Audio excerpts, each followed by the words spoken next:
Hello everyone, my name is Gulafsha और आप सभी देख रहे हैं हमारा YouTube channel the learners community DUSOL। I hope आप सभी ठीक होंगे और आप सभी ने अपनी अपनी स्टडी स्टार्ट कर दी होगी। जैसे कि आप सभी को पता है आपके एग्ज़ाम आने वाले हैं, सेमेस्टर 6 के एग्ज़ाम स्टार्ट होने वाले हैं।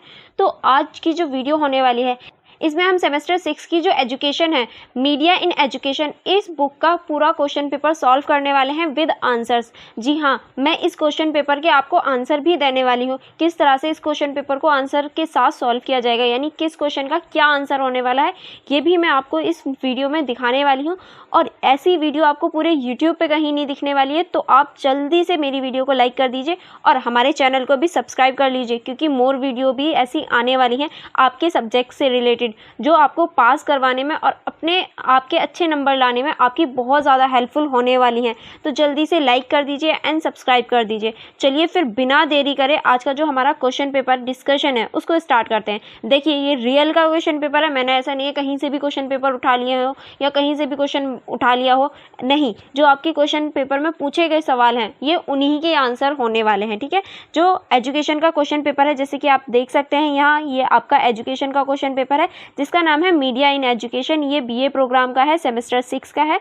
और इस क्वेश्चन पेपर में जो इंपॉर्टेंट क्वेश्चंस हैं हम उन्हें कवर करने वाले हैं, ठीक है। चलिए हम स्टार्टिंग कर लेते हैं अपने क्वेश्चन नंबर 1 से। जैसे कि आप सभी देख सकते हैं, क्वेश्चन नंबर 1 पूछ रहा है, लोगों के विचारों को आकार देने में अखबारों की विषय वस्तु की जो संभावना होती है उसकी व्याख्या करें। यानी जो लोगों के विचारों को अखबार विषय वस्तु देता है, यानी उन्हें आकार देता है, उनके ऊपर व्याख्या करनी है।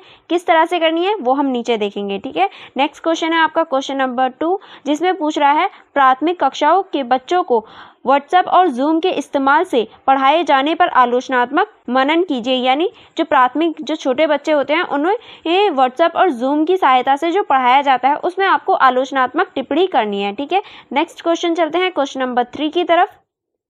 क्वेश्चन नंबर 3 है आपका, नागरिकता के अधिकार को व्यापक बनाने के लिए विचारों को पैदा करने में अखबारों की भूमिका पर चर्चा कीजिए। यानी नागरिकों को जागरूक बनाने में, नागरिकों के जो अधिकार होते हैं उन्हें बताने के लिए जो अखबारों की भूमिका होती है उस बारे में आपको बताना है। चलिए पहले हम इन तीनों क्वेश्चन को डिस्कस कर लेते हैं। यानी पहले हम क्वेश्चन नंबर 1 को अच्छे से डिस्कस कर लेते हैं, एंड देन क्वेश्चन नंबर 2 को, एंड देन क्वेश्चन नंबर 3 को। उसके बाद हम लोग आगे बढ़ेंगे, ठीक है। जो आपका क्वेश्चन नंबर 1 है उसको देख लेते हैं। क्वेश्चन नंबर 1 है आपका, जैसे कि हमने पहले ही पढ़ा, लोगों के विचारों को आकार देने में अखबार की जो भूमिका होती है उसके बारे में ये क्वेश्चन पूछ रहा था। चलिए इसको देख लेते हैं कि आप इसका आंसर कैसे लिख सकते हैं। पहले आपको थोड़ी सी इसकी भूमिका यानी परिचय लिखना है। किस तरह से अखबारों की विषय वस्तु को लोगों के विचारों को आकार देने में एक महत्वपूर्ण योगदान होता है। इसका प्रभाव अनेक कारकों पर निर्भर करता है, जैसे समाचारों की प्रस्तुति, अखबारों की साख, सांप्रदायिक दृष्टिकोण और पाठकों की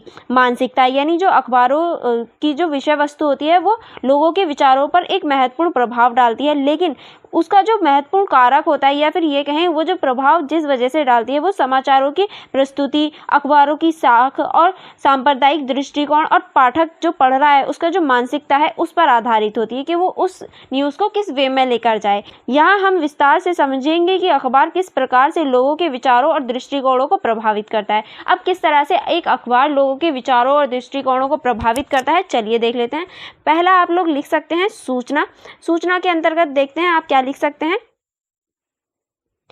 सूचना के अंतर्गत देखते हैं क्या लिख सकते हैं। सूचना का स्रोत, अखबार प्रमुख सूचना स्रोतों में से एक है जो राष्ट्रीय और अंतर्राष्ट्रीय घटनाओं की खबरें, विश्लेषण और राय प्रदान करता है। यानी ये जो है ये राष्ट्रीय और अंतर्राष्ट्रीय स्तर की जो खबरें होती हैं वो देता है। वह पाठकों को नवीनतम घटनाओं से अवगत कराता है और उनकी जानकारी में वृद्धि करता है। यानी वो नई नई चीज़ें उन्हें बताता है। जब लोग नियमित रूप से अखबार पढ़ते हैं तो वह विभिन्न मुद्दों पर अपनी राय बनाने के लिए उस सूचना का उपयोग करते हैं। उदाहरण के लिए, यदि अखबार किसी राजनीतिक मुद्दे पर अधिक कवरेज देता है तो पाठक उस मुद्दे को अधिक महत्वपूर्ण मानने लगते हैं। यानी जो व्यक्ति होता है वो जिस भी चीज़ को ज़्यादा पढ़ता है वो उसी को ज़्यादा इंपॉर्टेंट मानने लगता है। अगर मैं भी आपको एक ही क्वेश्चन बार बार बार रिपीट करवाऊँ तो आपके भी दिमाग में होगा कि मैम बार बार ही ये क्वेश्चन दे रही है, इसका मतलब ये क्वेश्चन बहुत ज़्यादा इंपॉर्टेंट है। तो इसी तरीके से पाठकों के साथ भी होता है जो न्यूज़पेपर पढ़ते हैं, ठीक है।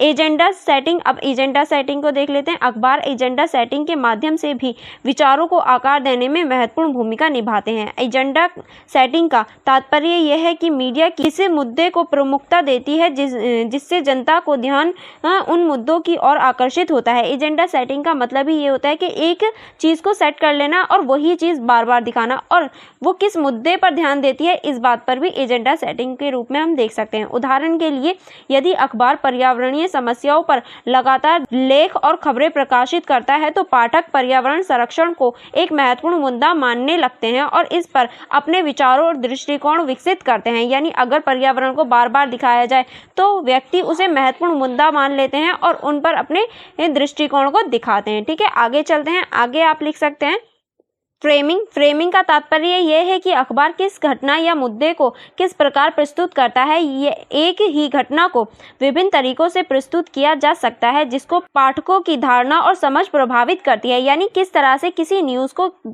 लिया जाता है और किस तरह से उसे प्रस्तुत किया जाता है, वही फ्रेमिंग कहलाता है। उदाहरण के लिए यदि कोई अखबार किसी आर्थिक नीति को सफल बताते हुए सकारात्मक पहलुओं को उजागर करता है तो पाठक उस नीति का समर्थन देने लगते हैं। दूसरी ओर यदि वही नीति आलोचनात्मक रूप से प्रस्तुत की जाती है तो पाठक उसके खिलाफ राय बना सकते हैं। यानी अगर किसी चीज़ को अखबार अच्छी यानी सकारात्मक रूप से प्रस्तुत करें तो जो पाठक होते हैं वो उसका समर्थन करते हैं। अगर वही चीज़ नकारात्मक रूप से दिखाई जाए तो जो पाठक होते हैं वो उसका विरोध करते हुए हमें दिखाई देते हैं, ठीक है। चलिए आगे बढ़ते हैं।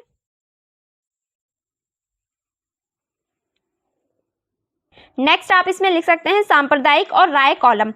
अखबारों में सांप्रदायिक और राय कॉलम भी पाठकों को विचारकों को आकार देने में महत्वपूर्ण भूमिका निभाता है। सांप्रदायिक लेख विशेषज्ञों के लेख पाठकों को विभिन्न मुद्दों पर विचार करने और अपने दृष्टिकोण को व्यापक बनाने का अवसर प्रदान करते हैं। यानी जो सांप्रदायिक और राय कॉलम होता है वो भी एक महत्वपूर्ण भूमिका निभाता है व्यक्तियों के राय को और विचारों को बनाने के लिए। यह लेख पाठकों को नई दृष्टियों और विचारधाराओं से परिचित कराता है जिससे वह अपनी राय में बदलाव ला सकते हैं, और ये जो कॉलम होता है ये नए नए विचारों को सामने लाता है पाठकों के। नेक्स्ट आप इसमें लिख सकते हैं विश्वसनीयता और साख किस तरह से, चलिए देखते हैं।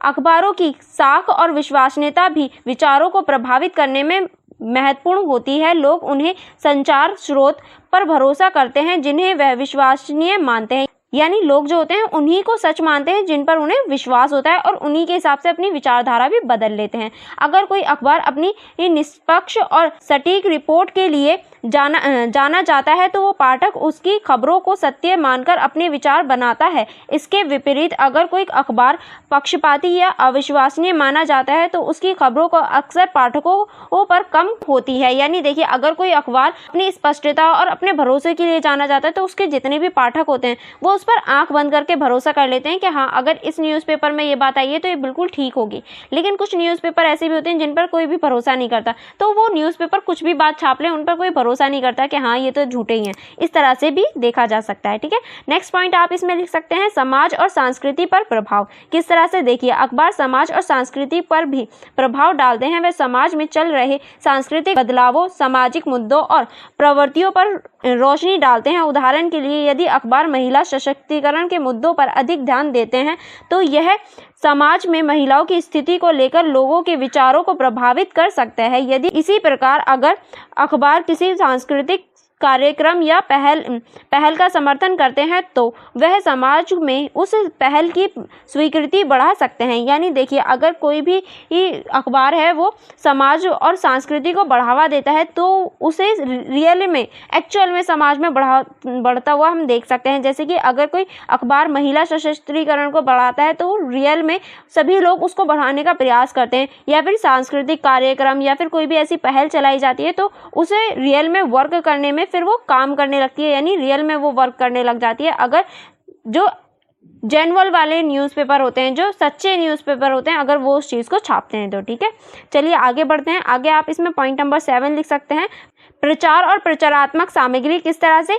कई बार अखबारों में विज्ञापन और प्रचार सामग्री भी छपती है जो लोगों के विचारों और राय को प्रभावित कर सकती है। यानी प्रचार और प्रचारात्मक जो सामग्री होती है, जो हमारे एडवर्टीजमेंट होते हैं, वो भी कई बार लोगों की जो विचार हैं उनको प्रभावित करती है। राजनीतिक विज्ञापन, सामाजिक जागरूकता अभियान और व्यावसायिक विज्ञापन पाठकों के विचारों को प्रभावित करने का प्रयास करती है। अखबारों के माध्यम से फैलाए गए ये संदेश पाठकों को कुछ विशेष उत्पादों, सेवाओं या विचारधाराओं के पक्ष में या खिलाफ राय बनाने के लिए प्रेरित करते हैं। यानी जो अखबारों द्वारा कोई भी विज्ञापन छापा जाता है या कोई भी सूचना दी जाती है, तो वो जो विज्ञापन है वो राजनीतिक, वैज्ञानिक, सामाजिक किसी के भी ऊपर पाठकों की या तो अच्छी या फिर बुरी राय बनाने में एक महत्वपूर्ण भूमिका निभाते हैं। ठीक है, अब पॉइंट नंबर 8 को देख लेते हैं। पॉइंट नंबर 8 में आप लिख सकते हैं मीडिया साक्षरता का महत्व।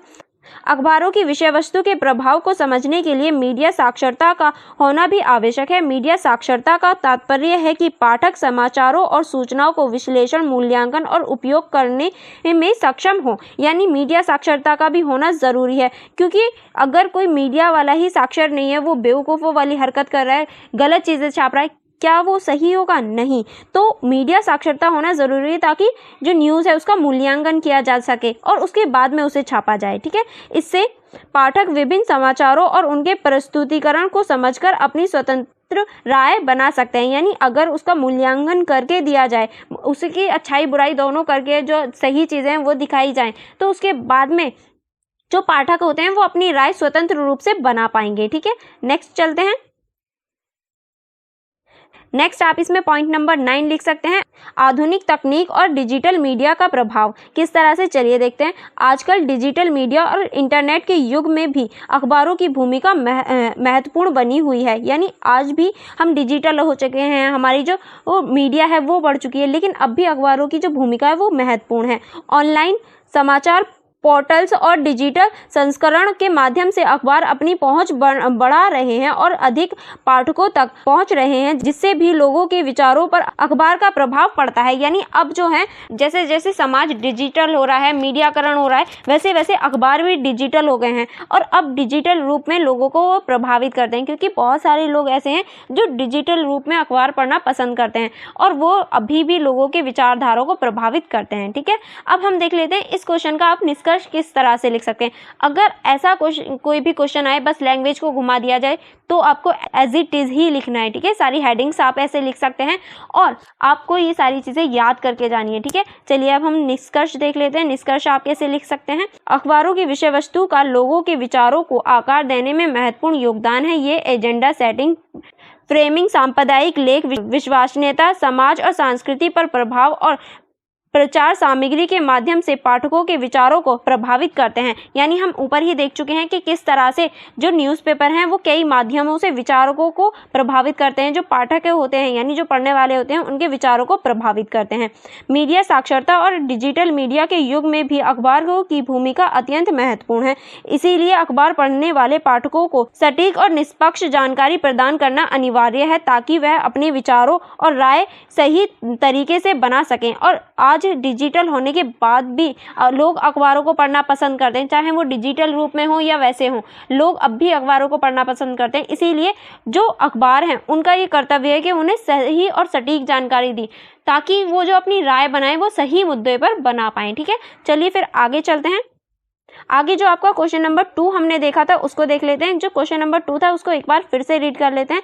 जो है हमारा, प्राथमिक साक्षरता के बच्चों को व्हाट्सएप और जूम के इस्तेमाल से पढ़ाए जाने पर आलोचनात्मक मनन कीजिए। यानी जो प्राथमिक शिक्षा होती है उसमें जो बच्चों को व्हाट्सएप या फिर जूम से पढ़ाया जाता है, जूम एक ऑनलाइन प्लेटफॉर्म है जिसपे ऑनलाइन क्लासेस दी जाती हैं, तो उस पर आपको आलोचनात्मक मनन करना है। चलिए देख लेते हैं कैसे कर सकते हैं। आपको पहले इसमें भूमिका लिखनी है। भूमिका देख लेते हैं। प्राथमिक शिक्षा में व्हाट्सएप और जूम जैसे डिजिटल प्लेटफॉर्मों का उपयोग बढ़ता जा रहा है। हालांकि इन तकनीकों के उपयोग से कुछ महत्वपूर्ण लाभ प्राप्त हो सकते हैं, इसके साथ ही कुछ महत्वपूर्ण चुनौतियां और सीमाएं भी सामने आती हैं। अब हम देख सकते हैं डे बाय डे जो हमारे टेक्नोलॉजी है, व्हाट्सएप है, जूम है, इसका प्रयोग डे बाय डे बढ़ता जा रहा है। इसके बहुत अच्छे लाभ हैं, लेकिन सामने हमें चुनौतियां भी दिखाई देती हैं। इस परिप्रेक्ष्य में प्राथमिक कक्षाओं के बच्चों को व्हाट्सएप और जूम के माध्यमों से पढ़ाए जाने के विभिन्न पहलुओं पर विस्तार से चर्चा करना महत्वपूर्ण है। अब हम व्हाट्सएप और जूम पर ही विस्तार से चर्चा करने वाले हैं कि किस तरह से ये लाभ और हानि पहुंचाते हैं। ठीक है, पहले हम इसके लाभ को देख लेते हैं। लाभ में आप लिख सकते हैं सुगमता और पहुंच। व्हाट्सएप और जूम का उपयोग करना आसान है और इन प्लेटफॉर्मों के माध्यम से बच्चों को कहीं से शिक्षा प्रदान की जा सकती है। यह प्लेटफॉर्म उन छात्रों के लिए विशेष रूप से लाभकारी हैं जो भौगोलिक बाधाओं के कारण नियमित स्कूल नहीं जा सकते। यानी देखिए, व्हाट्सएप और जूम जो हैं वो एक ऐसे प्लेटफॉर्म है जो कहीं से भी, कितनी दूर ही क्यों ना बच्चा हो, वहाँ से भी हम शिक्षा दे सकते हैं। अब देखिए, मैं दिल्ली में रहती हूँ, पता नहीं आप लोग कहाँ रहते हैं या आप मुझसे कितनी दूर रहते हैं, कोई आइडिया नहीं है, पर फिर भी मैं आपको पढ़ा पा रही हूँ। किसकी वजह से? टेक्नोलॉजी की वजह से। और स्कूल वगैरह में जो हमें प्राथमिक शिक्षा दी जाती है उसमें जूम और व्हाट्सएप का यूज़ किया जाता है शिक्षा देने के लिए, और ये बहुत ज़्यादा इंपॉर्टेंट है उन बच्चों के लिए जो भौतिक रूप से स्कूल नहीं जा पाते, यानी वो फिजिकली स्कूल नहीं जा पाते। ठीक है, नेक्स्ट आप इसमें लिख सकते हैं इंटरैक्टिव शिक्षा। जूम जैसे प्लेटफॉर्म पर लाइव कक्षाओं के माध्यम से शिक्षक और छात्र वास्तविक समय में संवाद कर सकते हैं। यह इंटरैक्टिव लर्निंग को प्रोत्साहित करता है जिससे बच्चों की सीखने की प्रक्रिया अधिक प्रभावी हो जाती है। यानी देखिए, जो जूम है ये एक ऑनलाइन प्लेटफॉर्म है जो वर्तमान समय में यानी प्रेजेंट टाइम में ऑनलाइन क्लास करता है, जो हमें वास्तव टाइम में जो टीचर है और जो छात्र है उन्हें एक साथ जोड़ने का कार्य करता है। और यही जो है ये जूम का कार्य होता है ताकि बच्चों को शिक्षित किया जा सके। ठीक है, नेक्स्ट चलते हैं। नेक्स्ट आप इसमें लिख सकते हैं रिकॉर्डिंग और पुनः देखने की सुविधा। कक्षाओं की रिकॉर्डिंग से छात्रों को अपनी सुविधा अनुसार कक्षा पुनः देखने की सुविधा मिलती है। इससे वह किसी भी विषय में पीछे नहीं रहते और अपनी समझ को मजबूत कर सकते हैं। देखिए, जब हमें रिकॉर्डिंग की सुविधा मिलती है तो बच्चा जब भी फ्री होता है या जब भी उसे ऐसा लगता है कि ये चीज़ मैम ने कैसे बताई थी, वो उसको दोबारा रिकॉर्ड चीज़ को दोबारा देख सकता है। जैसे हमारी वीडियो हैं, आप मेरी वीडियो को कभी भी देख सकते हैं जब भी आपको लगे, चाहे आप एग्जाम से 1 घंटा पहले, आधा घंटा पहले भी इसको देख सकते हैं कि एक बार रिकॉल हो जाएगा। तो इसीलिए रिकॉर्डेड चीज़ें बहुत ज़्यादा इंपॉर्टेंट हो जाती है शिक्षा के क्षेत्र में। ठीक है, आगे चलते हैं। आगे आप इसके लाभ में लिख सकते हैं सहयोग और समूह कार्य। व्हाट्सएप पर समूह बनाकर छात्र एक दूसरे के साथ जानकारी साझा कर सकते हैं जिससे सहयोगात्मक शिक्षा को प्रोत्साहन मिलता है। ये बच्चों को टीम वर्क और सामूहिक अध्ययन की भावना को बढ़ावा देता है। यानी देखिए, व्हाट्सएप जैसे ऑनलाइन प्लेटफॉर्म पे ग्रुप बना दिए जाते हैं बच्चों के, जो कि उन्हें एक दूसरे के साथ जोड़ने में मदद करता है और सहयोग को बढ़ावा देता हुआ दिखाई देता है। अब हम देखेंगे इसकी चुनौतियाँ। लाभ देख लिए, अब हम इसकी चुनौतियों पर चर्चा करेंगे। पहली आप लिख सकते हैं तकनीकी सीमाएं। सभी छात्रों के पास इंटरनेट की सुचारू उपलब्धता नहीं होती है। इसके अलावा तकनीकी समस्याएं जैसे कनेक्टिविटी इशू, हार्डवेयर की कमी आदि से भी सामना करना पड़ता है जिससे शिक्षा की गुणवत्ता पर प्रभाव पड़ता है। यानी जो छात्र होते हैं उन्हें समस्या का भी सामना करना पड़ता है, जैसे कि कनेक्टिविटी इशू हो जाता है या फिर सभी लोगों के पास इंटरनेट नहीं होता है, ऐसे भी इशू हम देख सकते हैं। ठीक है, नेक्स्ट पॉइंट आप इसमें लिख सकते हैं ध्यान केंद्रित करने की समस्या। किस तरह से? छोटे बच्चों को ध्यान लंबे समय तक बनाए रखना मुश्किल होता है, विशेषकर ऑनलाइन कक्षाओं में। व्हाट्सएप और जूम पर लंबे समय तक बैठना उनके लिए चुनौतीपूर्ण हो जाता है। यानी देखिए, जब ऑनलाइन कक्षा चल रही होती है बच्चों की तो लंबे समय तक उनके लिए बैठना बहुत ज़्यादा मुश्किल हो जाता है। वो बीच में गेम खेलने लग जाते हैं या इधर उधर अपना ध्यान भटका लेते हैं। इसलिए जो ऑनलाइन कक्षा है उसमें ये एक चुनौती के रूप में हम देख सकते हैं। ठीक है, नेक्स्ट चलते हैं। नेक्स्ट आप इसमें लिख सकते हैं प्राइवेसी और सुरक्षा। ऑनलाइन प्लेटफॉर्मों पर शिक्षा प्रदान करते समय बच्चों की प्राइवेसी और सुरक्षा सुनिश्चित करना महत्वपूर्ण है। इन प्लेटफॉर्मों पर साइबर बुलिंग, डेटा प्राइवेसी जैसी मुद्दों से बचाना आवश्यक है। यानी अब हम अगर ऑनलाइन क्लासेस वगैरह लेते हैं, हमारी जो प्राइवेसी होती है हम उसको भी खतरा महसूस करते हुए देख सकते हैं। तो ये ज़्यादा ज़रूरी है कि अगर कोई भी बच्चा ऑनलाइन क्लास ले रहा है तो उसकी प्राइवेसी का ध्यान रखा जाए। ठीक है, नेक्स्ट चलते हैं। नेक्स्ट आप इसमें लिख सकते हैं शिक्षकों का प्रशिक्षण। सभी शिक्षक डिजिटल प्लेटफॉर्मों के उपयोग में कुशल नहीं होते। उन्हें इन उपकरणों का सही तरीके से उपयोग करने के लिए उचित प्रशिक्षण की आवश्यकता होती है। बिना उचित प्रशिक्षण के शिक्षकों द्वारा इन प्लेटफॉर्मों का प्रभावी उपयोग संभव नहीं है। यानी देखिए, पहले डिजिटल करने से पहले हमें टीचरों को भी तो वो चीज़ बतानी चाहिए। क्योंकि हर टीचर ऑनलाइन क्लासेस नहीं ले सकता, तो इसीलिए पहले टीचरों को भी प्रशिक्षण, उन्हें ट्रेनिंग देनी चाहिए कि किस तरह से ऑनलाइन क्लासेस वगैरह ली जाती हैं। ठीक है, नेक्स्ट आप इसमें लिख सकते हैं शैक्षिक गुणवत्ता पर प्रभाव। अब किस तरह से जूम का शैक्षिक गुणवत्ता पर प्रभाव होता है इसको देख लेते हैं। पहला आप लिख सकते हैं सीखने की गुणवत्ता। भौतिक कक्षा में मिलने वाली व्यक्तिगत देखभाल और ध्यान ऑनलाइन कक्षाओं में संभव नहीं होती। यह सीखने की गुणवत्ता पर प्रतिकूल प्रभाव डाल सकता है, खासकर छोटे बच्चों के लिए जो व्यक्तिगत ध्यान की अधिक आवश्यक होती है। यानी देखिए, जो छोटे बच्चे होते हैं उन्हें व्यक्तिगत ध्यान की आवश्यकता होती है, लेकिन ऑनलाइन में टीचर हर बच्चे पे ध्यान दे पाए ये पॉसिबल नहीं होता, पर ऑफलाइन में वो दे सकता है। तो ये एक प्रभाव के रूप में हम इसे देख सकते हैं। नेक्स्ट आप इसमें लिख सकते हैं मूल्यांकन और फीडबैक। ऑनलाइन माध्यम से छात्रों का सही मूल्यांकन करना और उन्हें समय पर उचित फीडबैक देना कठिन हो सकता है। यह उनके शैक्षिक विकास में बाधा उत्पन्न कर सकता है। यानी देखिए, जो ऑनलाइन चीज़ें होती हैं उसमें एक साथ जो टीचर है वो सभी को फीडबैक नहीं दे सकता, पर ऑफलाइन दे सकता है, तो ये एक बाधा के रूप में हम देख सकते हैं। ठीक है, नेक्स्ट चलते हैं। नेक्स्ट आप इसमें लिख सकते हैं समाधान और सुझाव। अब इसके क्या क्या समाधान और क्या क्या सुझाव आप दे सकते हैं, इस तरीके से आप इसको देख सकते हैं। पहला आप लिख सकते हैं संयोजन मॉडल। ऑनलाइन और ऑफलाइन शिक्षा का संयोजन करते हुए एक हाइब्रिड मॉडल बनाया जा सकता है। इससे छात्र ऑनलाइन संसाधनों का लाभ उठाते हुए भी भौतिक कक्षाओं में व्यक्तिगत ध्यान प्राप्त कर सकते हैं। यानी हमें एक ऐसा मॉडल अपनाना चाहिए जो बच्चे ऑफलाइन और ऑनलाइन दोनों में ही उसका यूज़ कर पाएँ। ठीक है, नेक्स्ट आप लिख सकते हैं तकनीकी बुनियादी ढांचे का विकास। सभी छात्रों और शिक्षकों को पास उचित तकनीकी उपकरण और इंटरनेट की उपलब्धता सुनिश्चित करने के लिए प्रयास किए जाने चाहिए। सरकार और शिक्षा संस्थाओं में मिलकर इस दिशा में काम करना चाहिए। यानी सभी जो टीचर हैं, जो स्टूडेंट हैं, सभी के पास ऑनलाइन तकनीकें और इंटरनेट होना चाहिए ताकि वो अपनी क्लासेस वगैरह ले सकें। इसलिए सरकार और जो शिक्षा संस्थान होती हैं उनको इस बात पर ध्यान देना चाहिए। ठीक है, नेक्स्ट चलते हैं। नेक्स्ट आप इसमें लिख सकते हैं शिक्षकों का नियमित प्रशिक्षण। शिक्षकों को डिजिटल उपकरणों के उपयोग और ऑनलाइन शैक्षणिक तकनीकों में नियमित रूप से प्रशिक्षण किया जाना चाहिए। यह सुनिश्चित करें कि वह प्रभावी ढंग से ऑनलाइन कक्षा प्रदान कर सके। यानी टीचरों को भी प्रशिक्षण, उन्हें ट्रेनिंग देनी चाहिए कि किस तरह से ऑनलाइन क्लासेस ली जाती हैं ताकि वो सही तरीके से ऑनलाइन क्लासेस ले सकें। ठीक है, नेक्स्ट चलते हैं। नेक्स्ट आप इसमें पॉइंट नंबर 4 लिख सकते हैं सुरक्षा उपाय। बच्चों की प्राइवेसी और सुरक्षा सुनिश्चित करने के लिए साइबर सुरक्षा उपायों को अपनाया जाना चाहिए। प्लेटफॉर्म पर बच्चों की गतिविधियों की निगरानी और नियंत्रण के लिए विशेष सॉफ्टवेयर का उपयोग किया जा सकता है। यानी जो बच्चे हैं उनकी सुरक्षा पर भी ध्यान देना चाहिए और विशेष सॉफ्टवेयर का यूज़ करना चाहिए ताकि उनके डेटा को कोई भी हैक ना कर पाए। ठीक है, नेक्स्ट चलते हैं। नेक्स्ट आप इसमें लिख सकते हैं सहायक सामग्री और संसाधन। छात्रों को ऑनलाइन पढ़ाई में मदद करने के लिए सहायक सामग्री और संसाधनों को उपलब्ध करवाना चाहिए जिससे उनकी शिक्षा की प्रक्रिया और अधिक सुगम और प्रभावी बनाई जा सके। यानी छात्रों को जो मदद होती है, यानी जो हमारी पढ़ने के लिए चीज़ें चाहिए, जो हमें संसाधन चाहिए, वो उपलब्ध करानी चाहिए ताकि जो बच्चे हैं उनकी जो कक्षा है या फिर उनकी जो शिक्षा है वो अच्छी हो सके और सुगम हो सके। अब चलते हैं इसके निष्कर्ष की ओर कि आप इसके निष्कर्ष को किस तरह से लिख सकते हैं।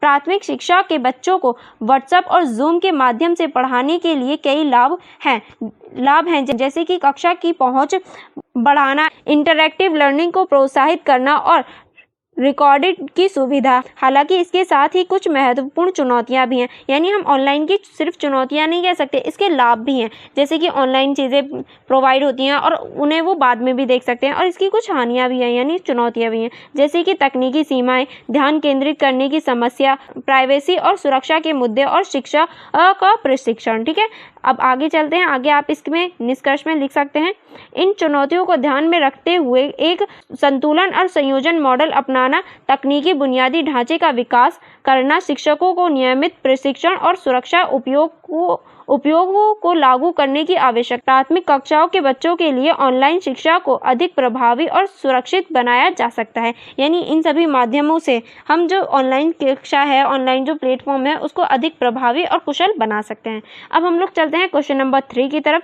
जो क्वेश्चन नंबर 3 है आपका, वो पूछ रहा है नागरिकता के अधिकार को व्यापक बनाने के लिए विचारों को पैदा करने में अखबारों की भूमिका पर चर्चा कीजिए कि किस तरह से जो नागरिकता के अधिकार होते हैं उन पर जो विचार बनते हैं हैं उसमें अखबारों की क्या भूमिका होती है, किस तरह से भूमिका निभाते हैं, चलिए देख लेते हैं। आप इसके इंट्रो में लिख सकते हैं, अखबार समाज के सबसे महत्वपूर्ण सूचना स्रोत में से एक हैं जो न केवल घटनाओं और समाचारों की जानकारी देते हैं बल्कि सामाजिक विचारधाराओं, राजनीतिक धाराओं और सांस्कृतिक विचारों को भी आकार देते हैं। नागरिकों के अधिकारों को व्यापक बनाने में अखबारों की भूमिका अत्यंत महत्वपूर्ण होती है।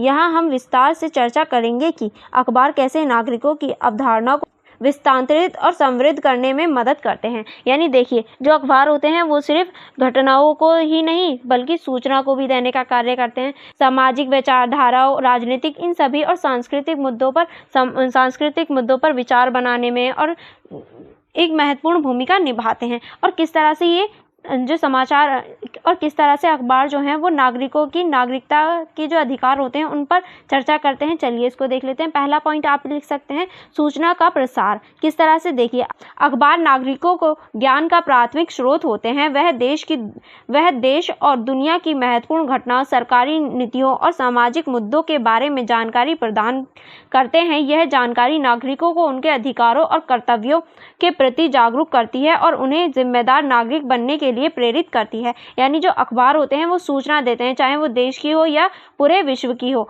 और नागरिकों को ये एहसास दिलाते हैं कि उनके जो अधिकार हैं वो कौन कौन से हैं और उन्हें एक जिम्मेदार नागरिक बनने के लिए क्या क्या करना चाहिए। ये सभी अखबार भूमिका निभाते हैं इन सभी में। ठीक है, नेक्स्ट आप पॉइंट लिख सकते हैं इसमें, लोकतंत्र का सशक्तिकरण। लोकतंत्र में अखबारों की भूमिका महत्वपूर्ण है क्योंकि वह जनता को सटीक और निष्पक्ष जानकारी प्रदान करने, उन्हें सशक्त बनाते हैं। इससे नागरिक अपने निर्णय को बेहतर तरीके से समझ सकता है और चुनावी प्रक्रिया में सक्रिय रूप से भाग ले सकता है। और जो लोकतंत्र है उसमें अखबार एक महत्वपूर्ण भूमिका निभाते हैं और लोगों को उनके अधिकार के बारे में बताते हैं, जिससे वो चुनावी प्रक्रिया में भी सक्रिय रूप से भागीदार बन पाते हैं, यानी चुनाव में अपनी वोट वगैरह दे पाते हैं। ठीक है, अखबारों द्वारा दी गई जानकारी नागरिकों को राजनीतिक दलों और उनकी जिम्मेदारियों के बारे में सूचित करती है, जिससे वह अपने मताधिकार का सही उपयोग कर सकते हैं। यानी जो अखबार वगैरह होते हैं वो हमेशा नागरिकों को उनके अधिकारों के बारे में बताती है और जिसकी वजह से जो उनके वोट देने का अधिकार है, उनके अधिकार है, उनके बारे में बताती है और जिसकी वजह से वो मतदान का जो अधिकार है उसका भी सही से प्रयोग कर पाते हैं। ठीक है, पॉइंट नंबर 3 देख लेते हैं। पॉइंट नंबर 3 है आपका सामाजिक जागरूकता। किस तरह से, चलिए देख लेते हैं। अखबार समाज में व्याप्त विभिन्न समस्याएं जैसे गरीबी, बेरोजगारी, भ्रष्टाचार और असमानता के बारे में जागरूकता फैलाते हैं। इस प्रकार की जागरूकता नागरिकों को उनके मुद्दों को प्रति सचेत करती है और उन्हें इन समस्याओं के समाधान के लिए संगठित होने की प्रेरणा देती है। अखबारों द्वारा संचालित अभियान और रिपोर्ट सामाजिक बदलाव के लिए उन समर्थन जुटाने में मदद करती है। यानी देखिए, जो अखबार होते हैं वो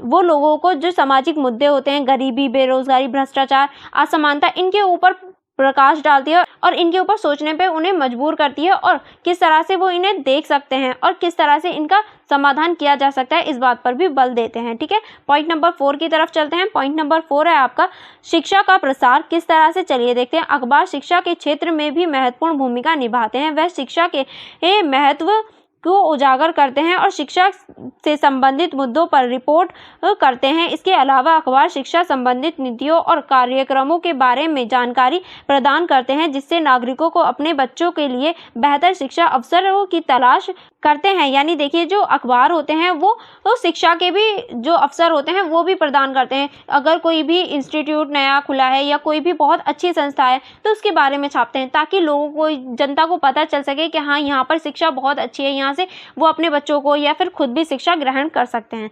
अब हम देखेंगे आलोचनात्मक सोच का विकास। किस तरह से आलोचनात्मक सोच का विकास करते हैं, चलिए देखते हैं। अखबार विभिन्न मुद्दों पर विभिन्न विचार प्रस्तुत करते हैं, जिससे पाठकों में आलोचनात्मक सोच का विकास होता है। वह संपादकीय लेख और टिप्पणियों के माध्यम से पाठकों को विभिन्न दृष्टिकोणों से परिचित करता है। ये नागरिकों को अपने विचारों को स्पष्ट और समृद्ध करने में मदद करता है और उन्हें समाज में विभिन्न पहलुओं को गहराई से समझने में सक्षम बनाता है। यानी जो अखबार है, न्यूज़पेपर है, वो किसी भी व्यक्ति को आलोचनात्मक सोच को विकसित करने में मदद करता है, तर्क वितर्क करने की क्षमता देता है। ठीक है, नेक्स्ट आप इसमें लिख सकते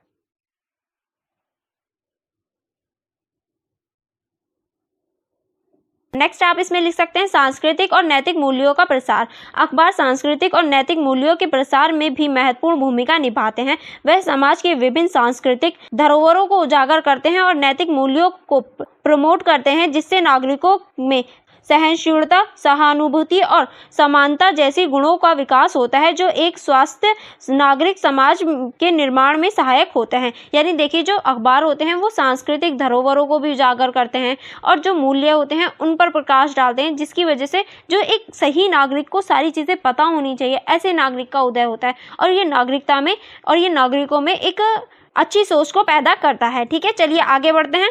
आगे आप पॉइंट नंबर 7 लिख सकते हैं, नागरिक अधिकारों की सुरक्षा। किस तरह से नागरिक अधिकारों की सुरक्षा, इसको देख लेते हैं। अखबार नागरिक अधिकारों की सुरक्षा के प्रति जागरूकता फैलाते हैं। वह मानवाधिकारों उल्लंघनों, पुलिस ज्यादतियों और अन्यायपूर्ण नीतियों के बारे में रिपोर्ट करते हैं। इससे नागरिकों में अपने अधिकारों के प्रति जागरूकता बढ़ती है और वह अपनी सुरक्षा के लिए संगठित होकर आवाज़ उठा सकते हैं। यानी देखिए, जो अखबार होते हैं वो मानव अधिकारों को भी बढ़ाते हैं। जैसे कि अगर मानव अधिकारों के ऊपर कोई भी बात हो रही है, पुलिस ज्यादती कर रही है या फिर कोई भी अन्याय हो रहा है, तो उसको रिपोर्ट को छापते हैं ताकि नागरिकों को पता चल पाए कि अगर ऐसा कुछ होता है तो हमारे संविधान में इसके लिए क्या लिखा गया है। तो नागरिकों के जो अधिकार होती है उसकी सुरक्षा का भी कार्य करती हैं। अब हम पॉइंट नंबर 8 देख लेते हैं। पॉइंट नंबर 8 है हमारा सामाजिक पर्यावरण के लिए प्रेरणा। अखबार समाज में सकारात्मक परिवर्तन लाने के लिए प्रेरणा का स्रोत होते हैं। वह सफलता की कहानी, सामाजिक कार्यों और सकारात्मक उदाहरणों का उजागर करते हैं, जिससे नागरिकों में भी सामाजिक कार्यों में भाग लेने की प्रेरणा मिलती है। इसके अलावा अखबार विभिन्न सामाजिक अभियानों को समर्थन देते हैं, जिससे वह व्यापक जनसमर्थन प्राप्त कर सकें। यानी देखिए, जो अखबार होते हैं वो समाज की जो स्थिति होती है, समाज की जो कार्य होते हैं या जो सकारात्मक चीज़ें होती हैं उनको भी छापने का कार्य करता है, ताकि जो लोग हैं वो प्रेरित हो पाएँ उनसे और आगे बढ़ें और उनकी तरह। जैसे अगर कोई व्यक्ति है, जैसे मैरी कॉम का उदाहरण ले लीजिए। मैरी कॉम एक बहुत अच्छी लेडी हैं जिन्होंने भारत के लिए गोल्ड मेडल जीता। उनके बारे में छापा गया ताकि जो और वुमेन्स हैं वो भी मोटिवेट हों और वो भी अपने देश के लिए कुछ कर पाएँ। तो इसीलिए अखबार ऐसी चीज़ें छापता है। ठीक है, चलिए आगे चलते हैं। आगे हम पॉइंट नंबर 9 देख लेते हैं। पॉइंट नंबर 9 आप लिख सकते हैं, जनमत निर्माण। अखबार जनमत निर्माण में भी महत्वपूर्ण भूमिका निभाते हैं। वह विभिन्न मुद्दों पर सर्वेक्षण, पोल और डिबेट के माध्यम से नागरिकों के विचारों को सामने लाते हैं। इसने न केवल जनता की राय पता चलती है, बल्कि उनकी निर्धारण को भी जनता की भावना का आदान होता है, जिससे वह बेहतर नीतियों बना सकते हैं। यानी जो अखबार होते हैं वो लोगों से पूछते भी हैं कि क्या चीज़ होनी चाहिए, उनकी नीतियों को लेकर क्या राय है, जिसकी वजह से क्या नीति होनी चाहिए, क्या चीज़ नहीं अपनानी चाहिए, इस बात पर भी ध्यान केंद्रित किया जाता है। ठीक है, चलिए अब हम पॉइंट नंबर 10 की तरफ चलते हैं। पॉइंट नंबर 10 है हमारा सामाजिक जिम्मेदारी। किस तरह से, चलिए देखते हैं। अखबार सामाजिक जिम्मेदारी को बढ़ावा देते हैं। वह समाज में नैतिक और एथिक्स मूल्यों का प्रचार करते हैं और नागरिकों को उनकी सामाजिक जिम्मेदारी के प्रति जागरूक करते हैं। इससे नागरिकों को सामाजिक उत्तरदायित्व की भावना विकसित होती है और वह अपने समाज के प्रति अधिक जिम्मेदार बनते हैं। यानी देखिए, जो अखबार होते हैं वो सामाजिक जिम्मेदारी को भी बढ़ावा देने का कार्य करते हैं और नागरिकों को ये एहसास दिलाते हैं कि उनकी भी एक भूमिका है, उनकी भी एक जिम्मेदारी है अपने देश को लेकर। तो उनकी जो जिम्मेदारी है उसको बढ़ाने और उनकी उस जिम्मेदारी को एहसास दिलाने में भी अखबार की एक महत्वपूर्ण भूमिका होती है। चलिए अब हम इसके निष्कर्ष को देख लेते हैं कि आप इसका निष्कर्ष किस तरह से लिख सकते हैं। अखबार नागरिकों के अधिकारों को व्यापक बनाने में एक महत्वपूर्ण उपकरण है। वह न केवल सूचना का प्रसार करता है, बल्कि नागरिकों को उनके अधिकारों और कर्तव्यों के प्रति जागरूक भी करता है। अखबारों के माध्यम से नागरिक अपनी सोच को विस्तृत कर सकता है, समाज में विभिन्न मुद्दों को समझ सकता है और एक मजबूत और सक्रिय नागरिक बन सकता है। अखबारों की यह भूमिका न केवल समाज को जागरूक और सशक्त बनाती है, बल्कि लोकतंत्र को भी मजबूत करती है और एक समृद्ध और न्यायपूर्ण समाज के निर्माण में सहायक होती है। यानी इन सभी मुद्दों से हम कह सकते हैं अखबार जो है वो बहुत महत्वपूर्ण भूमिका निभाता है किसी भी समाज में। इस प्रकार अखबार समाज के विभिन्न पहलुओं को उजागर करने, नागरिकों के अधिकारों को व्यापक बनाने में महत्वपूर्ण भूमिका निभाता है। वह सूचना, शिक्षा, जागरूकता और सामाजिक उत्तरदायित्व को बढ़ावा देकर नागरिकों को एक बेहतर समाज के निर्माण में सक्रिय भूमिका निभाने के लिए प्रेरित करता है। और जो अखबार है वो किसी भी देश में उसकी जो जनता है उसको जागरूक करने के लिए, शिक्षा को बढ़ाने के लिए, समाज को अच्छी बनाने के लिए और समाज को एक उत्तरदायी बनाने के लिए, समाज में नागरिकों की जो भूमिका होती है उसको बढ़ाने के लिए, उनकी भूमिका को समझाने के लिए जो न्यूज़पेपर है एक महत्वपूर्ण भूमिका निभाता है। ठीक है, आई होप आपको ये तीनों ही क्वेश्चन अच्छे से समझ में आ गए होंगे। अगर आपको इन तीनों ही क्वेश्चन में कोई डाउट हो तो आप मुझसे पूछ लेना कमेंट बॉक्स में, मैं ज़रूर आपको रिप्लाई दूंगी। अब हमारा क्वेश्चन नंबर 4 होता है स्टार्ट। क्वेश्चन नंबर 4 को देख लेते हैं। क्वेश्चन नंबर 4 है हमारा, सशुल्क खबरें और एडवर्टोरियल क्या होते हैं, इनके बारे में जानना क्यों ज़रूरी है। यानी सशुल्क खबरें और एडवर्टोरियल क्या होता है और इनके बारे में जानना क्यों ज़रूरी है। अब हम इस बारे में चर्चा करेंगे। नेक्स्ट क्वेश्चन है आपका क्वेश्चन नंबर 5, जो कि पूछ रहा है एक टेलीविज़न धारावाहिक का उदाहरण लेकर चर्चा करें कि उनके लिए ऐतिहासिक घटनाएं और व्यक्तित्वों के चरित्रों में प्रामाणिकता बनाए रखना कितना मुश्किल है। यानी एक टेलीविज़न जो शो होते हैं, जो नाटक वगैरह होते हैं, उनका उदाहरण लेकर आपको बताना है जो ऐतिहासिक घटना होती हैं उनके जो व्यक्तित्व चरित्र होता है उसको बनाना या फिर उसको एक्टिंग करना कितना मुश्किल होता है, इस बारे में आपको चर्चा करनी है। ठीक है, नेक्स्ट है हमारा क्वेश्चन नंबर 6। क्वेश्चन नंबर 6 आपका पूछ रहा है विवरण दे कि अखबार कैसे शुरू हुए और जानकारी के इतने महत्वपूर्ण साधन बने। यानी आपको बताना है कि किस तरह से अखबारों की शुरुआत हुई और किस तरह से ये जानकारी के महत्वपूर्ण स्रोत बन गए। और यहाँ क्वेश्चन इंग्लिश मीडियम वाले बच्चों के लिए है, क्वेश्चन नंबर 7, आप इसको देख सकते हैं। चलिए अब हम लोग क्वेश्चन नंबर 4 से देखते हैं। क्वेश्चन नंबर 4 का आप किस तरह से आंसर लिख सकते हैं। पहले देखिए क्वेश्चन नंबर 4 को एक बार फिर से देख लेते हैं, जो कि पूछ रहा था शुल्क खबर और एडवर्टोरियल क्या होते हैं, इनके बारे में जानना क्यों ज़रूरी है। अब हम इस क्वेश्चन में इस बारे में चर्चा करने वाले हैं। पहले आप परिचय देख लेते हैं कि परिचय आप किस तरह से लिख सकते हैं। ठीक है, मीडिया की दुनिया में सशुल्क खबरें और एडवर्टोरियल जैसी अवधारणाएं महत्वपूर्ण भूमिका निभाती हैं। सशुल्क खबरें और एडवर्टोरियल में समाचार या सामग्री होती है जो प्रायोजकों या विज्ञापन दाताओं द्वारा भुगतान के बदले में प्रकाशित की जाती। यह दोनों ही मीडिया के पारंपरिक स्वरूप से विभिन्न होते हैं और पाठकों के विचारों को प्रभावित करने में सक्षम होते हैं। आइए इन दोनों ही अवधारणाओं को विस्तार से समझने और यह जाने कि इनके बारे में जानने की आवश्यकता होती है। यानी देखिए जो सशुल्क खबरें और एडवर्टोरियल हैं, ये दोनों ही एक विज्ञापन दाता द्वारा बनाए जाते हैं और ये पैसों द्वारा बनाए जाते हैं, यानी पैसों में लेकर इन्हें दिखाया जाता है। ठीक है, अब हम इसके दोनों के ऊपर चर्चा करने वाले हैं कि किस तरह से हम इन्हें देख सकते हैं।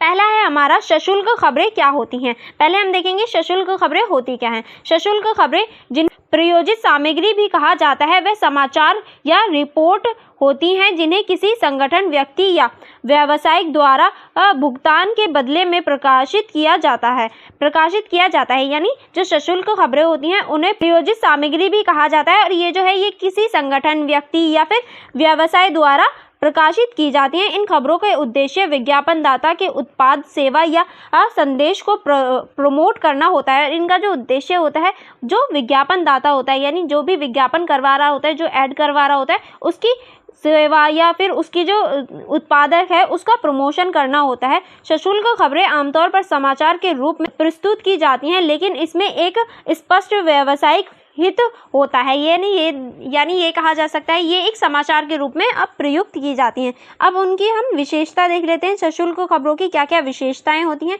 पहला आप लिख सकते हैं वित्तीय लाभ। सशुल्क खबरें मीडिया हाउस के लिए वित्तीय लाभ का स्रोत होती हैं। विज्ञापन दाता मीडिया हाउस को अपनी सामग्री प्रकाशित करने के लिए भुगतान करते हैं। यानी जो मीडिया दाता होते हैं, मीडिया हाउस होता है, उसके लिए एक वित्तीय लाभ का कार्य होता है, क्योंकि जो वो विज्ञापन दाता होता है वो मीडिया को पैसे देता है अपना ऐड दिखाने के लिए। ठीक है, नेक्स्ट आप इसमें लिख सकते हैं समाचार जैसा दिखावा। यह अखबार समाचारों की तरह दिखाते हैं और पढ़ने में सामान्य समाचारों की तरह ही होते हैं, जिससे पाठकों को यह समझने की कठिनाई हो सकती है कि यह प्रायोजित सामग्री है। यानी देखिए इसको ऐसे फ्रेम किया जाता है बिल्कुल सुव्यवस्थित तरीके से कि ये ऐसा लगता है पढ़ने में ये एक आम समाचार है, पर एक्चुअल में वो किसी चीज़ का ऐड होता है, जिससे पाठक जो पढ़ रहे होते हैं वो कंफ्यूज हो जाते हैं ये ऐड है या समाचार है। ठीक है, नेक्स्ट आप इसमें लिख सकते हैं विषय वस्तु का नियंत्रण सशुल्क खबरों की सामग्री पर विज्ञापन दाता का नियंत्रण होता है, जो यह सुनिश्चित करता है कि सामग्री उनके उद्देश्यों के अनुरूप हो। यानी जो विषय वस्तु होती है उस पर हमेशा नियंत्रण जो होता है वो विज्ञापन दाता का होता है। अब हम देखेंगे एडवर्टोरियल क्या होता है, चलिए इसको देख लेते हैं। एडवर्टोरियल विज्ञापन और सांप्रदायिक का मिश्रण होता है। यह एक प्रकार का विज्ञापन होता है जो सांप्रदायिक शैली में लिखा जाता है और समाचार या लेख की तरह दिखता है। इसका मुख्य उद्देश्य पाठकों को विज्ञापन के रूप में सामग्री प्रस्तुत करना होता है, लेकिन इसे ऐसा स्वरूप दिया जाता है जिससे यह समाचार की तरह प्रतीत हो। यानी देखिए ये भी एक विज्ञापन होता है, ये भी एक तरह का ऐड होता है जो कि लिखा हुआ होता है। ठीक है, ये जो होता है ये लिखा हुआ होता है और ये भी एक समाचार की तरह प्रस्तुत होता है, ये भी एक समाचार की तरह दिखाई देता है। अब हम इसकी विशेषताएं देख लेते हैं। मिश्रित रूप, एडवर्टोरियल में विज्ञापन जानकारी को संपादकीय रूप में प्रस्तुत किया जाता है, जिससे यह समाचार और फीचर आर्टिकल की तरह दिखाई देता है। और ये जो है ये एक मिश्रित रूप होता है विज्ञापन और जानकारी का, इसीलिए ये फीचर आर्टिकल की तरह दिखाई देता है। नेक्स्ट आप इसमें लिख सकते हैं स्पष्ट लेबलिंग। अधिकांश देशों में एडवर्टोरियल को स्पष्ट रूप से विज्ञापन प्रयोजित सामग्री के रूप में लेबल किया जाता है, ताकि पाठकों को यह समझ आ सके कि यह सांप्रदायिक नहीं है। यानी इसको स्पष्ट लेबल भी किया जाता है कि हाँ ये एक ऐड है, ये एक विज्ञापन है कहीं कहीं पर। नेक्स्ट आप इसमें पॉइंट नंबर 3 लिख सकते हैं प्रभावशाली शैली। एडवर्टोरियल को इस तरह से लिखा जाता है कि वह पाठकों के लिए रोचक और जानकारीपूर्ण हो, जिससे उसका लाभ अधिक हो। यानी उस एडवर्टोरियल को इस तरह से लिखा जाता है कि जो पढ़ने वाला है उसे रोचक आए, उसे मजा आए पढ़ने में, और वो उसे ऐसा लगे कि हाँ इसको पढ़कर बहुत ज़्यादा इन्फॉर्मेशन मिल रही है, ताकि वो उसे पूरा पढ़े। ठीक है, अब हम देखेंगे सशुल्क खबरें और एडवर्टोरियल के महत्व, यानी इन दोनों का क्या महत्व है इसको देख लेते हैं। पहला आप लिख सकते हैं पाठक जागरूकता। सशुल्क खबरें और एडवर्टोरियल पाठकों को प्रभावित कर सकती हैं और उनके विचारों को आकार दे सकती हैं। यदि पाठक यह नहीं जानते कि वह जो पढ़ रहे हैं वह प्रयोजित सामग्री है, तो वह उसे निष्पक्ष और स्वतंत्र समाचार समझ सकते हैं। इसीलिए पाठकों के लिए यह जानना महत्वपूर्ण है कि वह क्या पढ़ रहे हैं और कौन इसका स्रोत है। यानी देखिए अगर हम ये कहें कि इसका क्या महत्व है, हमें क्यों जानना चाहिए, तो हमें इसलिए जानना चाहिए ताकि पाठकों को पता चल पाए वो पढ़ क्या रहे हैं।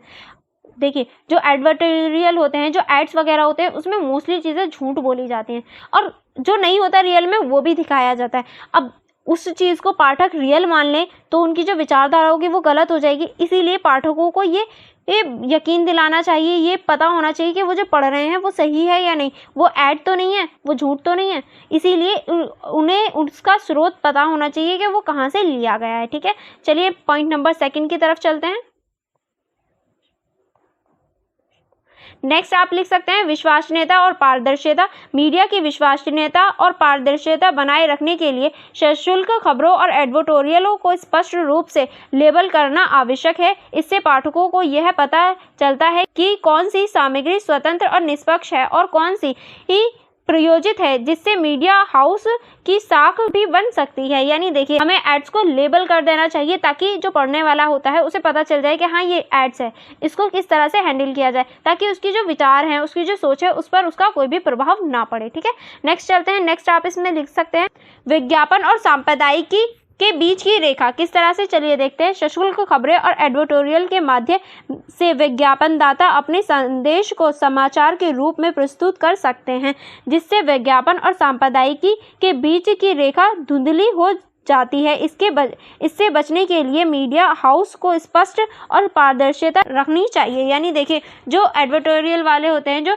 विज्ञापन दाता होते हैं, वो समाचार में और जो विज्ञापन है उसमें जो हमारी रेखा होती है उसको धुंधला कर देते हैं, जिसकी वजह से जो व्यक्ति है वो सच में जो न्यूज़ है और जो एडवर्टोरियल है उसमें अंतर करना बहुत ज़्यादा मुश्किल हो जाता है, जो कि मीडिया को इस बात पर ध्यान देना चाहिए, इस बात की स्पष्टी करनी चाहिए जो ऐड है उसको ऐड के रूप में दिखाना चाहिए और जो न्यूज़ है उसे न्यूज़ के रूप में दिखाना चाहिए, ताकि जो पढ़ने वाले हैं उनकी सोच पर कोई भी प्रभाव ना पड़े। नेक्स्ट आप इसमें पॉइंट नंबर 4 लिख सकते हैं, नैतिकता और मानक। किस तरह से, चलिए देखते हैं। मीडिया हाउस के लिए नैतिक मानकों का पालन करना महत्वपूर्ण है। शुल्क खबरें और एडिटोरियल के मामले में उन्हें यह सुनिश्चित करना चाहिए कि वह पाठकों को गुमराह न करें और सामग्री को स्पष्ट रूप से लेबल करें। यानी जो नैतिकता होती है और जो मानक होते हैं उन पर ध्यान देना चाहिए। यानी मीडिया को इस बात पर ध्यान देना चाहिए कि वो पाठकों को गुमराह ना करे और ना ही उन्हें गलत जानकारी दें, उन्हें स्पष्ट चीज़ें दिखाई जाएं। ठीक है, नेक्स्ट हेडिंग आप इसमें लिख सकते हैं, सशुल्क खबरें और एडिटोरियल का प्रभाव। किस तरह से, चलिए देख लेते हैं अब इनका प्रभाव किस तरह से पड़ता है। पाठकों पर प्रभाव किस तरह से, जो पढ़ने वाला होता है उस पर क्या प्रभाव पड़ता है। सशुल्क खबरें और एडिटोरियल पाठकों पर महत्वपूर्ण प्रभाव डाल सकती हैं। पाठक जब किसी समाचार को पढ़ता है तो वह उसे सत्य और निष्पक्ष मानता है। यदि यह समाचार प्रायोजित होता है तो पाठकों के विचारों और निर्णय उस विज्ञापनदाता के पक्ष में हो सकता है जिससे समाचारों को प्रायोजित किया जाता है। यानी देखिए, जब भी कोई पाठक कोई भी न्यूज़ या फिर कोई भी एडिटोरियल पढ़ रहा होता है तो वो अपनी विचारधारा बना लेता है। अगर वो सत्य होता है या वो सही होता है, अगर वो उसे सही मानता है तो वो विज्ञापनदाता के पक्ष में रहता है कि हाँ, ये तो व्यक्ति बहुत अच्छे प्रोडक्ट बनाता है, ये कंपनी तो बहुत अच्छी है, ऐसे ऐसे वो अपनी सोच बना लेता है। ठीक है, नेक्स्ट आप इसमें लिख सकते हैं, विज्ञापनदाताओं के लिए लाभ। विज्ञापनदाताओं के लिए सशुल्क खबरें और एडिटोरियल एक प्रभावी माध्यम है अपने संदेश को बड़े दर्शक वर्ग तक पहुंचाने का। यह पारंपरिक विज्ञापन की तुलना में अधिक प्रभावी हो सकता है क्योंकि पाठक इसे संचार के रूप में देखते हैं। यानी देखिए, जो विज्ञापन होते हैं वो बहुत ज़्यादा इंपॉर्टेंट होते हैं एडिटोरियल या फिर सशुल्क खबरें वाले। क्यों? क्योंकि देखिए, जो न्यूज़पेपर होते हैं उनमें जो व्यक्ति न्यूज़पेपर पढ़ते हैं उन्हें वो संचार का माध्यम लगता है, उन्हें वो भरोसे वाली चीज़ें लगती हैं। इसीलिए जब अखबारों में, न्यूज़पेपरों में कोई भी एडिटोरियल दिया जाता है, कोई भी ऐड दिया जाता है तो लोग उस पर भरोसा कर लेते हैं। ठीक है, नेक्स्ट आप इसमें लिख सकते हैं, मीडिया हाउस के लिए वित्तीय लाभ। किस तरह से, चलिए देखते हैं। मीडिया हाउस के लिए सशुल्क खबरें और एडिटोरियल वित्तीय लाभ का एक महत्वपूर्ण स्रोत है। इससे उन्हें अपनी सामग्री को फंड कर संचालन लागत को कवर करने में मदद मिलती है। अब इसका हम निष्कर्ष देख लेते हैं कि आप इसका निष्कर्ष किस तरह से लिख सकते हैं। सशुल्क खबरें और एडिटोरियल आधुनिक मीडिया का एक महत्वपूर्ण हिस्सा बन चुकी हैं। उनकी पहचान उनके प्रभाव को समझने पाठकों के लिए अत्यंत महत्वपूर्ण है। उससे न केवल पाठकों को सचेत रहकर जानकारी प्राप्त करने में मदद मिलती है, बल्कि मीडिया हाउस भी अपनी विश्वसनीयता और पारदर्शिता बनाए रख सकता है। इसीलिए इन दोनों अवधारणाओं के बारे में जागरूकता आवश्यक है ताकि पाठक सही और निष्पक्ष समाचारों की पहचान कर सके और अपने विचारों को सटीक रूप से आकार दे सके। यानी देखिए, जो मीडिया है उसमें सशुल्क खबरें और एडिटोरियल जो है वो एक महत्वपूर्ण भूमिका निभाते हुए दिखाई देते हैं और इसीलिए जनता जो है उसको ये पता होना चाहिए कि कौन सी चीज़ ऐड है और कौन सी चीज़ रियल है, ताकि वो अपने विचार, जो उनकी सोच है, उसको सही तरीके से रख पाएं। ठीक है, कोई भी गलत विचारधारा ना बनाएं। आई होप आपको ये क्वेश्चन अच्छे से समझ में आ गया होगा। अब हम चलते हैं नेक्स्ट क्वेश्चन की तरफ, क्वेश्चन नंबर 5 की तरफ। क्वेश्चन नंबर 5 है हमारा, एक टेलीविजन धारावाहिक का उदाहरण लेकर चर्चा करें कि उनके लिए ऐतिहासिक घटनाओं और व्यक्तियों के चित्रण में प्रामाणिकता बनाए रखना कितना मुश्किल है। यानी अब हमें एक टेलीविजन के धारावाहिक के आधार पर बताना है कि उनके जो पुराने, अगर हम पुराना कुछ भी बनाते हैं, पुरानी चीज़ें बनाते हैं, तो जब हम उनका रोल निभाते हैं तो उनकी धारावाहिक को करना कितना मुश्किल है, इस बारे में आपको चर्चा करनी है। चलिए इस क्वेश्चन को देख लेते हैं। आप इस क्वेश्चन को कैसे लिख सकते हैं। टेलीविजन धारावाहिक को ऐतिहासिक घटना और व्यक्ति के चित्रण में प्रामाणिकता बनाए रखना एक चुनौतीपूर्ण कार्य है। इसका कारण विभिन्न कारक हैं, जिनमें शोधों की कमी, संरचनात्मक स्वतंत्रता और दर्शन की अपेक्षा शामिल है। इस विषय पर विस्तार से चर्चा करने के लिए हम एक प्रसिद्ध टेलीविजन धारावाहिक झांसी की रानी का उदाहरण ले सकते हैं। यानी देखिए, कोई भी पुरानी चीज़ या फिर पुराने इतिहास के बारे में जब कोई भी धारावाहिक या टेलीविजन धारावाहिक बनाई जाती है तो उसमें इस जो जानकारी होती है, यानी जो स्रोत होते हैं उनकी कम जानकारी होती है और रचनाएँ जो होती हैं वो स्वतंत्र होती हैं और कोई भी हमें ठीक जानकारी नहीं मिल पाती, तो इसलिए उन पर कोई भी नाटक बनाना बहुत ज़्यादा मुश्किल हो जाता है। अब देखिए, यहाँ तो हमने एग्जाम्पल लिया है झांसी की रानी का, जो कि एक टेलीविज़न शो है। आप इसमें कोई भी एग्जाम्पल ले सकते हैं। आप इसमें रामायण का एग्जाम्पल ले सकते हैं, जोधा अकबर का एग्जाम्पल ले सकते हैं, कोई भी ऐसा जो हमारे इतिहास को दिखाता हो, हमारी ऐतिहासिक घटना पे आधारित बना हो। अब हम इसको झांसी की रानी के उदाहरण के रूप में देखते हैं कि किस तरह से इसको देखा जा सकता है। अब हम देखेंगे ऐतिहासिक प्रामाणिकता की चुनौतियाँ। क्या क्या चुनौतियाँ आती हैं जब हम ऐतिहासिक प्रामाणिकता करते हैं। पहला आप लिख सकते हैं शोध और जानकारी की कमी। ऐतिहासिक घटनाओं और व्यक्तित्वों को सही चित्रित करने के लिए विस्तृत शोध की आवश्यकता होती है। झांसी की रानी जैसी धारावाहिक को ऐतिहासिक दस्तावेज, पुरानी पुस्तकों और इतिहासकारों के लेख का उपयोग किया जाता है। हालांकि कई बार यह जानकारी अपर्याप्त या विवादास्पद होती है, जिससे सटीकता बनाए रखना मुश्किल हो जाता है। यानी देखिए, कोई भी जो ऐतिहासिक चीज़ें होती हैं उनको बनाने के लिए, उनके चरित्र को समझने के लिए बहुत ज़्यादा मुश्किल होती है, क्योंकि उनके चरित्र के बारे में कोई भी हमें ठीक ठीक जानकारी नहीं मिलती। और जो जानकारी मिलती है, जैसे कि झांसी की रानी के बारे में, यानी झांसी की रानी यानी रानी लक्ष्मीबाई के बारे में जो जानकारी मिलती है, उस टाइम के जो इतिहासकार थे उनके दस्तावेजों से मिलती है। लेकिन कभी कभी ऐसा होता है उनके दस्तावेजों में भी हम मतभेद देख सकते हैं, तो कोई भी सटीक जानकारी नहीं मिल पाती। नेक्स्ट आप इसमें लिख सकते हैं सृजनात्मक स्वतंत्रता। धारावाहिक निर्माता पर्याय कहानी को रोचक और नाटकीय बनाने के लिए ऐतिहासिक तथ्यों को बदलाव करते हैं। झांसी की रानी में रानी लक्ष्मीबाई के जीवन को अधिक नाटकीय और आकर्षित बनाने के लिए कई घटनाओं को बढ़ा चढ़ाकर दिखाया है। उदाहरण के लिए युद्ध के दृश्य और संवाद वास्तविकता से परे होते हैं, जिससे धारावाहिक अधिक मनोरंजन बन सके। यानी इसमें जो होती है वो रचनात्मक स्वतंत्रता होती है। जो नाटक बनाए जाते हैं उसको अधिक मनोरंजन बनाने के लिए कई चीज़ें ऐड कर दी जाती हैं जो कि रियल में नहीं होती हैं, बस उसका मनोरंजन बढ़ाने के लिए उसमें कई चीज़ें ऐड कर दी जाती हैं।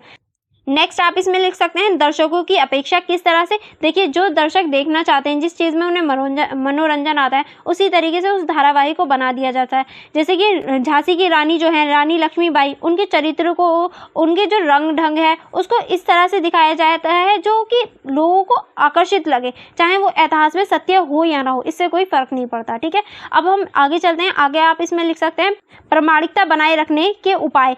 किस तरह से हम प्रामाणिकता को बनाए रखते हैं, को देख लेते हैं। पहला आप इसमें लिख सकते हैं विस्तृत शोध। धारावाहिक निर्माताओं और लेख ऐतिहासिक तथ्यों के लिए विस्तृत शोध करें। झांसी की रानी के मामले में भारतीय स्वतंत्रता सामग्री और रानी लक्ष्मीबाई के जीवन के संबंध में विभिन्न ऐतिहासिक स्रोतों का अध्ययन किया जाना चाहिए, जिससे घटनाओं और पात्रों के चित्रण सटीकता आएगी। यानी विस्तृत स्रोत को पता लगाना चाहिए, विस्तृत स्रोतों के बारे में हमें तथ्य करना चाहिए, ताकि हम ऐतिहासिक स्रोतों को अच्छे से पढ़ पाएँ, उनका अध्ययन कर पाएँ, और जो रियलिटी में है और जो रियलिटी में उनका बोलने का तरीका, उनका बातचीत का तरीका, उनका रहन सहन था, वो हम रियलिटी में पता कर पाएँ। इसीलिए हमें विस्तृत स्रोतों की जानकारी होनी चाहिए। ठीक है, नेक्स्ट चलते हैं। नेक्स्ट आप इसमें लिख सकते हैं विशेषज्ञ और परामर्श। ऐतिहासिक धारावाहिकों के निर्माण में इतिहासकारों और विषय विशेषज्ञों की सलाह ली जानी चाहिए। झांसी की रानी धारावाहिक के लिए विशेषज्ञों की टीम का गठन किया जा सकता है, जो इतिहास के महत्वपूर्ण पहलुओं पर निगरानी रखें और सही तथ्यों का पालन सुनिश्चित करें। यानी अगर हम कोई भी ऐतिहासिक धारावाहिक बना रहे हैं तो हमें विशेष विशेषज्ञों की आवश्यकता होती है, ताकि जो भी हमारा इतिहास में रियली में हुआ है उसी चीज़ को प्रकट कर सकें, उसी चीज़ को दिखाया जा सके, उसमें कोई भी चेंजेस ना हो पाए।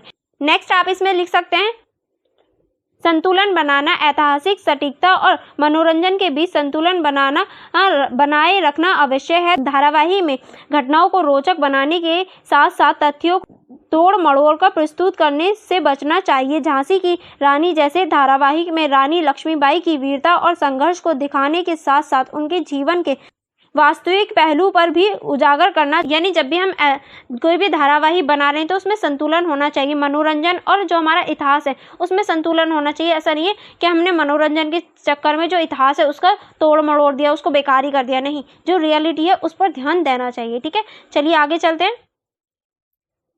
आगे अब हम देखें प्रामाणिकता का उदाहरण किस तरह से, चलिए देखते हैं। आप इसमें पहला लिख सकते हैं वेशभूषा और साज सज्जा। धारावाहिक में दिखाए गए कपड़े, आभूषण और अन्य साज सज्जा उस समय की सांस्कृतिक और फैशन के अनुसार होनी चाहिए। झांसी की रानी में इस समय के परिधान और आभूषणों का सटीक उपयोग दर्शकों को ऐतिहासिक यथार्थों का अनुभव कराता है। यानी हमें वेशभूषा और जो साज सज्जा है उसका ध्यान रखना चाहिए। ऐसा नहीं है हम पुराना नाटक बना रहे उसमें जो हीरोइन है वो जींस पहन के घूम रही है, नहीं, पहले टाइम पे ऐसा थोड़ी ना होता था। तो पहले टाइम के आभूषण और जो उनकी वस्त्र होते थे उन पर ध्यान देना चाहिए। नेक्स्ट आप इसमें लिख सकते हैं भाषा और संवाद।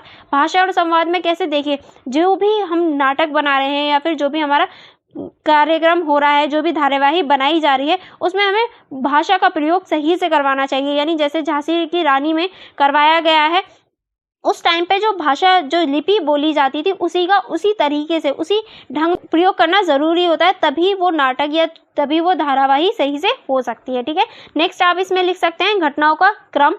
धारावाही में घटनाओं का क्रम ऐतिहासिक सत्य के अनुसार होना चाहिए। यानी जो घटनाओं का क्रम है वो सही से होना चाहिए। जो हम अपने अनुसार उनकी घटनाओं को नहीं बदल सकते। जो घटित हुई हैं उन्हीं के आधार पर हमें सारी घटनाओं को दिखाना पड़ता है स्वतंत्र रूप से। ऐसा नहीं है कि हमने पहले कुछ और दिखा दिया बाद में कुछ और दिखा दिया, नहीं, जो घट चुका है उसी के काल के अनुसार हमें घटनाओं का क्रम चलाना चाहिए। ठीक है, चलिए आगे बढ़ते हैं।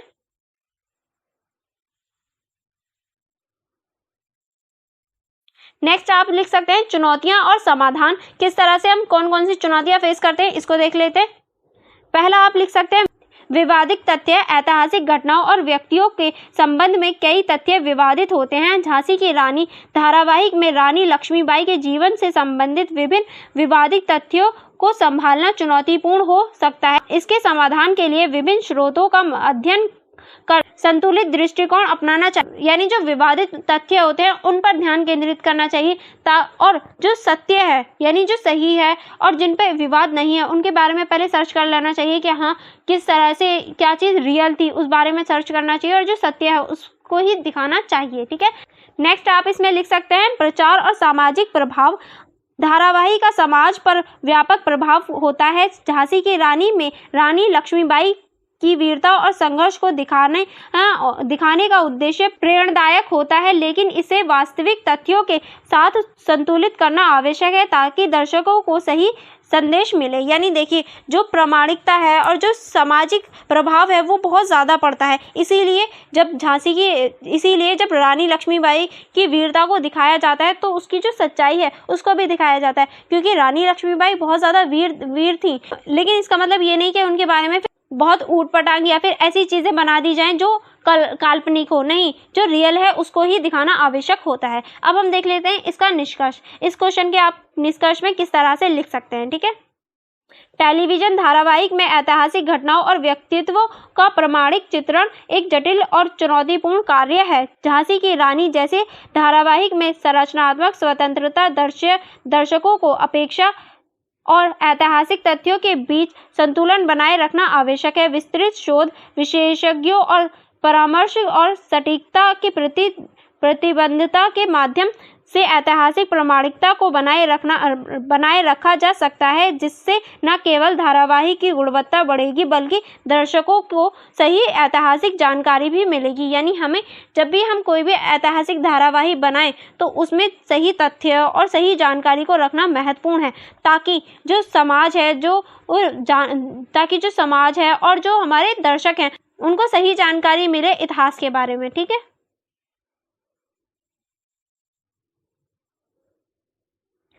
और यहाँ हमारा क्वेश्चन नंबर 5 जो है वो पूरा फिनिश हो जाता है। आई होप आपको क्वेश्चन नंबर 5 सारे ही क्वेश्चन अच्छे से समझ में आ गए होंगे। और अब हमारा क्वेश्चन नंबर 6 जो होगा वो मैं आपको सेकंड वीडियो में कवर करवाने वाली हूँ, क्योंकि बहुत ज़्यादा लेंथी हो जाएगी अगर मैं पूरा ही क्वेश्चन पेपर एक ही वीडियो में कवर करवा दूंगी। क्योंकि ये जो वीडियो है इसमें मैं आपको अच्छे से पूरे ही क्वेश्चन करवा रही हूँ जिस तरह से आप अपने एग्जाम में लिख सकते हैं। तो आप नेक्स्ट वीडियो देखना मत भूलना। ओके, चलिए फिर हम लोग नेक्स्ट वीडियो में आगे का क्वेश्चन पेपर कंटिन्यू करते हैं। अगर आपने अभी तक मेरी वीडियो को लाइक नहीं किया और हमारे चैनल को सब्सक्राइब नहीं किया है तो आप जल्दी से कर लीजिए। चलिए फिर मिलते हैं नेक्स्ट वीडियो में नेक्स्ट पार्ट के साथ। Thank you for watching everyone.